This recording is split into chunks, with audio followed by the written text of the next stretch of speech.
તો બનાસકાંઠામાં મેઘરાજાનો તાંડવ 6 તાલુકાના તમામ પ્રાથમિક શાળાઓ બંધ રાખવા કલેક્ટર દ્વારા આદેશ કરવામાં આવે છે। પાલનપુર ઉત્તર ગુજરાતમાં અત્યાર સુધી ભારે વરસાદની આગાહીને પગલે ધમધામ વરસાદ વરસી રહ્યો છે। ગત રાત્રે પણ બનાસકાંઠા અને સાબરકાંઠા અને મહેસાણામાં પણ અતિ ભારે વરસાદ ખાબક્યો હતો।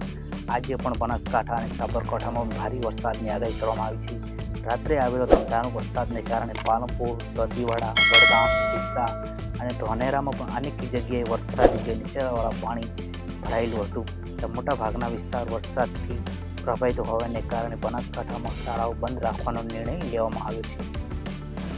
બનાસકાંઠાની આ તાલુકાઓમાં પણ તમામ પ્રાથમિક શાળાઓ બંધ રાખવા કલેક્ટર દ્વારા આદેશ આપવામાં આવે છે। તો વાત કરીએ બનાસકાંઠા માહિતી વિભાગ પોસ્ટ કરતા લખ્યું હતું કે વર્તમાન ભારે વરસાદની પરિસ્થિતિમાં ધ્યાન લઈ આજે તારીખ 3 જુલાઈ 2025ના ગુરુવારના રોજ પાલનપુર, દંતીવાડા, વડગામ, ધાનેરા તેમજ ડીસા તાલુકાની તમામ પ્રાથમિક શાળાઓમાં બંધ રાખવાનો નિર્ણય લેવામાં આવે છે।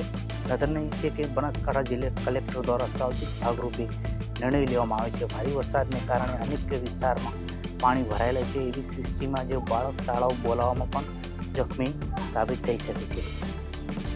હજુ પણ બનાસકાંઠામાં ભારે વરસાદની પણ આગાહી કરવામાં આવી છે। પાલનપુરમાં કાલ રાત્રે અતિભારે વરસાદ ખાબક્યો હતો, જેને કારણે કેટલાક વિસ્તારોમાં અને સોસાયટીમાં પાણી ભરાઈ ગયા હતા કે સાથે અનેક રસ્તાઓ પણ પાણીમાં ગરકાવ હોવાના વિડીયો સોશિયલ મીડિયાની અંદર પણ વાયરલ થયા છે। ગત રાત્રે વરસાદ થયો અને આજે પણ બનાસકાંઠામાં ભારે વરસાદની આગાહી કરવામાં આવી છે। હજુ ઉત્તર ગુજરાતમાં હવામાન વિભાગ રેડ એલર્ટ આપવામાં આવશે।